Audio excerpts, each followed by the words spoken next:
Greetings, fellow scribes! Welcome back to the archive. This week I talk about the Forgotten Realms, continuing my series on the campaign settings of AD&D 2nd Edition. The Forgotten Realms is one of those settings that, first off, it's one of the big three settings for TSR. You had Greyhawk, Dragonlance, and the Forgotten Realms. And the big thing with the Forgotten Realms is it was, for a long time, one of the single most popular settings for Dungeons & Dragons. It would be such a hugely popular setting that TSR and early Dungeons & Dragons Wizards of the Coast could go, oh, sales are slumping this quarter? Let's release a Forgotten Realms supplement. And everything would be right with the world. This is a setting that has been developed over decades. And so I could actually go into a in-depth series just on the Forgotten Realms. And I probably will in the future. This video is going to be very much just a quick surface overview. And with that, sit back, relax, and enjoy as I talk about the Forgotten Realms. So, before I begin, let me just say, if you like this video, please click like and subscribe down below. Leave me comments, follow me on Twitter. Tell me what you like, what you didn't like, what you'd like to hear me talk about more of in the future. Support me on Patreon. Link in the description. Every little bit helps me keep getting in books so I can keep the channel going. With all that said, let's just get right on into it, shall we? So where does one start talking about the Forgotten Realms? Best place to start is the realm's most unique feature. Magic. Every other game world, magic is, a god of magic is just oh look, I'm the god of magic, I push the magic agenda, yada yada yada. The Forgotten Realms approaches magic a little different. You see, for the Forgotten Realms, the goddess of magic is magic. Her being, her body, is used as what they call the weave. Because magic is woven through her. Whenever a wizard casts a spell, he is stroking the body of the goddess of magic. Yes, that does get a little interesting at times. And this is a significant detail, because this means the goddess of magic has an extremely active interest in magic. The first goddess of magic, Mistral, died because magic went out of control. The Netheril Empire, way back in the ancient days, started doing magic so strong that it broke the body of the goddess of magic. As a result, her next goddess of magic, the person she passed her mantle on to, Mistra, restricted how strong magic could be. It could never reach the heights of the Netheril Empire, though there are still lost artifacts of that empire out in the world. And Mistra died during the Time of Troubles. The Time of Troubles was this period when a god stole the Tablets of Fate, the big rules that explained to the gods what their duties were, who did what, etc., etc. And Ao, the Overpower, the god among gods, god of gods, I should say, kicked all the gods from their celestial homes to Toril until they could return the tablets. And Mistra tried to go back. She had found information, she was trying to give it, but she didn't have the Tablets of Fate. And so she was killed. And this had major implications for the world. During the Time of Troubles, magic was unpredictable. There were spots of dead magic. There were mostly the world was wild magic. Because magic was unpredictable because there was no guiding consciousness to it. However, a shard of Mistress Power fell into a mortal wizard by the name of Midnight. She eventually found the Tablets of Fate and returned them and became a god, the new goddess of magic. She kept the name Mistra, though many still knew her as Midnight, especially among the mortal world. But the big thing here is magic is alive. Magic is personified.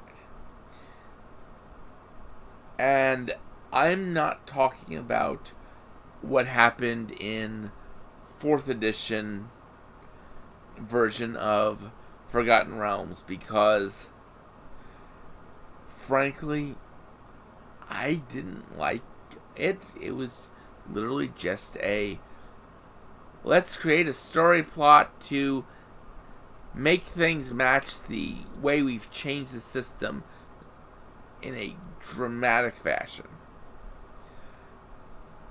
I didn't like that. I don't consider 4th edition to have happened to the Forgotten Realms. Other people might have liked it. I wasn't a big fan of it. But there we have the overview of how magic works in the Forgotten Realms. Understand that in addition to Mistra, the goddess of magic, you also have Azuth, the god of wizards. And it might seem like, wait, what's the difference? We have to look like this. Mistra is magic. She is the entity that controls how strong magic can be. She nudges her chosen to go to places where there is magic that needs to either be contained or needs to be gotten out into the world. Azuth is the god of wizards. He is the god who helps in the study of magic, the understanding of how it works. He's the god who gets the insight into what Mistra has revealed out. And they're a symbiotic pair. They can't really work well without the other. Even though Azuth is considered a lesser god. and Mystra is considered a greater goddess. The Forgotten Realms is a land of many nations. Best way to talk about it is to give a bit of an overview of the major players. The main continent is the continent of Faerun, roughly analogous in size to Europe. And sort of off to one section of it, fairly large, is the nation of Cormyr. Cormyr is the classic fantasy kingdom. It is ruled by a king who is a benevolent monarch and also a great hero at one time. His main advisor is his wizard. The wizard maintains a council of war wizards who help protect the nation from magical threats and are also used when the nation goes to war. The king also has his Order of Knights, the Purple Dragon Knights, sworn to both be his bodyguards and to his service. Now, to the south of Cormyr is Sembia. Sembia is a merchant kingdom. Now, I use the term kingdom loosely. It does have a sort of main ruler, but you're still dealing with what is essentially a coalition of city-states organized around mercantile practices. To the northeast of Cormyr is the Dalelands. Now, these are small human settlements near a place called Mithranor, which is the ruins of a once great elven city. Things happened in the ancient past, and now it is a haunted land with many bad things that come out of there. And the wards that were put around it now do more about keeping stuff in than keeping stuff out. Now, to the northwest of Cormyr, a good bit northwest, is Zentil Keep. And this is the evil nation. It was primarily merchants. And it's considered evil mostly because the main gods of Zentil Keep were evil gods. Specifically, Bane, the god of strife. And, later, Cyric, the god of strife, lies, and murder. And basically, Zentil Keep would do anything to keep itself free and secure. That means it did a lot of things like murder, slavery, aggressive war, that sort of stuff. Now, heading further towards the west, you've got the Anauroch Desert, the ruins of the Netheril Empire. And then past that, you've got the Sword Coast.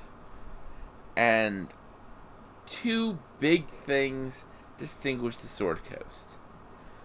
And they're both in the same spot.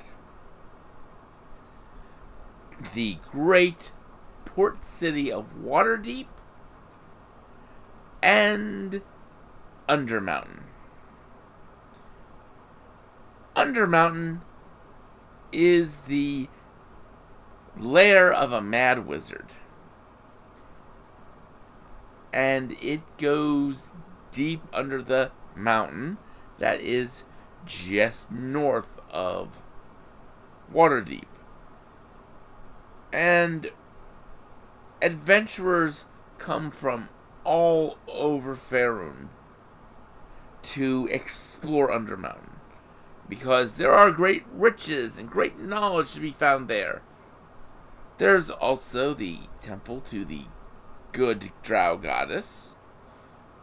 There's connections to Menzoberranzan, the great drow city, and all that fun stuff. And of course, Waterdeep is a great port city. Ships come from all over, including other crystal spheres, to trade at Waterdeep. Note, spelljamming ships have to land out of sight and sail in so that they don't get a trading advantage. But that's a small little thing.